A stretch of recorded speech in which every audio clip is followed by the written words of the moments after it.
ছোট ভাইজান প্রোগ্রাম করতো বা বড় ভাইজান জলসা করতে আছে সর্বপ্রথম বা ফার্স্ট প্রতিটা জায়গায় উনি পৌঁছে যেত এবং আমাদের দলের দিক দিয়ে ছিল এই গ্রাম থেকে একটি মানুষ আজকে আমরা আমাদের দিক দিয়ে আমরা হারালাম। আমরা খুবই শোকা।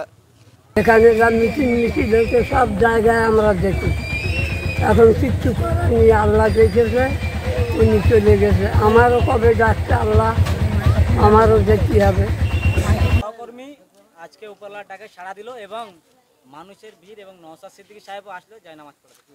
দেখুন, এই পৃথিবীর বুকে যতই নবস এসে সবারই একদিন মৃত্যু হবে। আজকে আমাদের এক সহকর্মী, আমরা খুবই আন্তরিক দুঃখিত, কারণ আমাদের সব জায়গায় যেখানে ছোট ভাইজান প্রোগ্রাম করতো বা বড় ভাইজান জলসা করতে আছে সর্বপ্রথম বা ফার্স্ট প্রতিটা জায়গায় উনি পৌঁছে যেত এবং আমাদের দলের দিক দিয়ে খুবই আমাদের হেল্প করতো। ওরকম মুরব্বী লোক খুবই কম খুঁজে পাওয়া যায় দলের ক্ষেত্রে। দুটি মানুষ ছিল এই গ্রাম থেকে, একটি মানুষ আজকে আমরা আমাদের দিক দিয়ে আমরা হারালাম। আমরা খুবই শোকাত।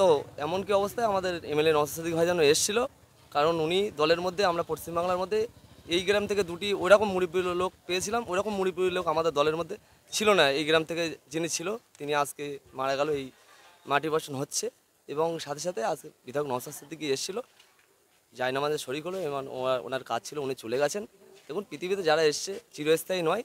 আমরা এসছি একদিন, যেতেও হবে একদিন, এতটুকুই। এই গ্রামে একটা চাচা 100 বছরে তিনি ভাইরাল ছিল। অনেকে অভিযোগ করছে সেই চাচা নাকি ইন্তেকাল করেছে। কি বলবেন, একটু যদি জানিয়ে দিতেন সেই চাচা কি?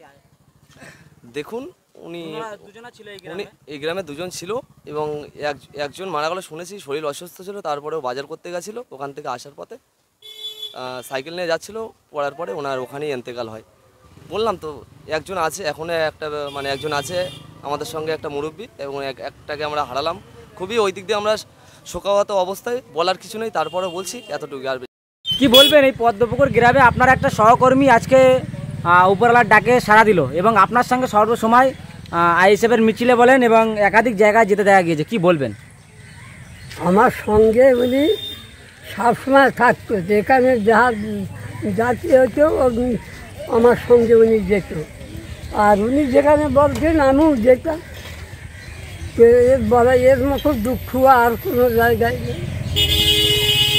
একটু সকালবেলা আমার সঙ্গে কথা, তাহলে কোথায় যাচ্ছি, যা একটা কথায় উত্তর দিলে না, চলে গেল সংসার।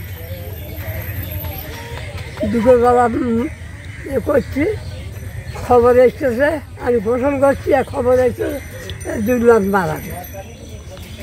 কি বলবেন, আপনার একটা সহকর্মী ছিল এবং আপনার সাথী বললে ভুল হবে না, সে সাথী আজকে উপরওয়ালার ডাকে সাড়া দিল এবং কি বলবেন?